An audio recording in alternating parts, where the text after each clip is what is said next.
CMMCS Super Saloons were back in action at Lydden Hill towards the end of July 2022. First on track, but last of the videos we're covering were the Super Saloons, and it was the old Lydden favourite Bill Richard taking pole position in his Space Frame Mini. Lining up alongside him was Martin Reynolds in his immaculate Mark II Ford Escort. Row 2 would contain Mark Cripps in the BMW, although he was alone as Rod Birley would qualify fourth but unfortunately not make it out for the race.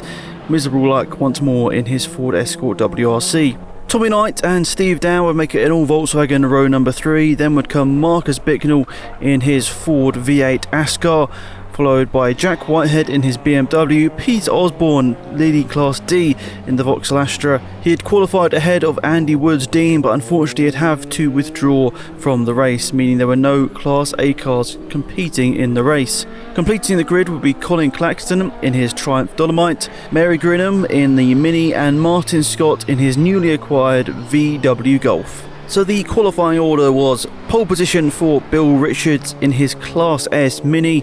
He set a fastest lap of a 45.795. Just behind him, 1/10 of a second, less than 1/10 of a second behind, was Martin Reynolds leading Class C. Mark Cripps would lead Class B in third position. Rod Birley would be the fastest qualifying Class A car, but neither Class A cars would make it out for the races. Tommy Knight was 5th place on the grid, second within Class B, just ahead of Steve Dan, also in his Class B Volkswagen Sirocco.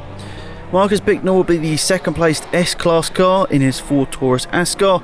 Jack Whitehead will be second within Class C, 8th position overall. Then would come Peter Osborne in his Vauxhall Astra VXR, the leading Class D runner in 9th.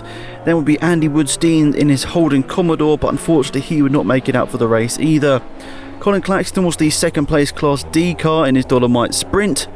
Then in 12th and 13th respectively, we would have Mary Grinham in the Mini in 12th and Martin Scott in his brand new Volkswagen in 13th. And as the lights went out for the rolling start, it would be Richards leading the way ahead of Reynolds, who slot into second position. Bill would continue to increase his lead until lap number 8, when unfortunately a brake pedal went to the floor and he unfortunately would have to pull off after a dominant drive so far. This would leave Martin Reynolds in the lead of the race now, just 1 second ahead of Cripps and Dan in third place, as Knight had now unfortunately retired from the race too. Knight's retirement would also be the end of his day. He would have sticking brakes too and unfortunately would not make it out for the second race of the day.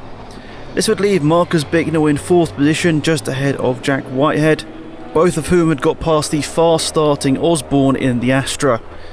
Martin Scott had a good race, moving up a few positions, before unfortunately he would have to retire from the race too. It was then pretty quiet until the last lap of the race, when Whitehead drifted round Paddock Bend and nearly spun coming over the start-finish line.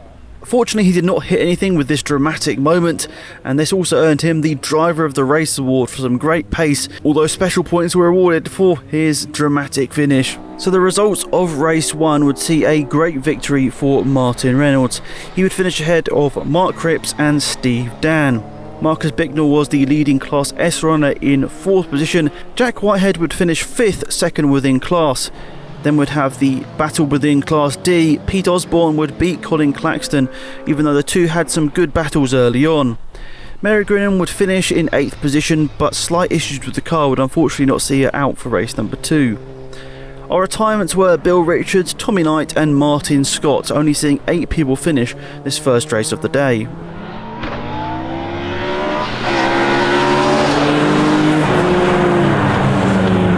On to race number 2, and we were without Richards, Grinham and Knight, so only 8 starters coming out to play for the last race of the day. The first start would only manage a couple of laps as Marcus Bicknell would spin round Cheshens and would get stuck in an awkward position.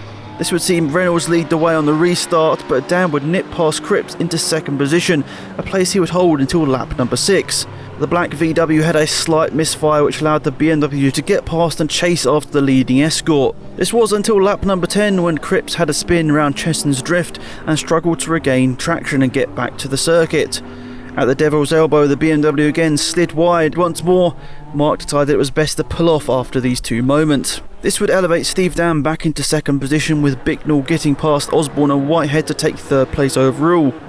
It was an unfortunate event for Martin Scott, having issues once more with his new car.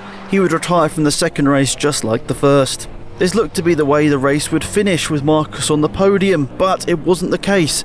On lap number 13, Jack Whitehead would sneak past Marcus to get the final step on the overall podium. We'd only see those 8 drivers out for the second race of the day. It would be a second win for Martin Reynolds in his Ford Escort by just under half a minute ahead of Steve Dan in the Volkswagen Sirocco, which was misfiring.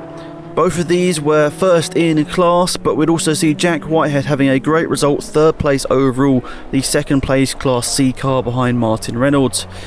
Marcus Bicknell was once more the highest placed Class S car with his Ford Taurus Ascar. He was just beaten by Jack Whitehead on the line, the two only separated by a number of seconds. Once more it'd be Peter Osborne ahead of Colin Claxton, the only 6 finishers for this race, as Mark Cripps and Martin Scott would unfortunately both not be able to finish this second race of the day. A fantastic day at Lydden Hill, and even though we had a slightly smaller than average grid for the Super Saloons, some fantastic action and some deserving winners throughout the field. Be sure to join us again soon for the Saloon and TinTops, who will be racing at the Brands Hatch GP circuit very soon.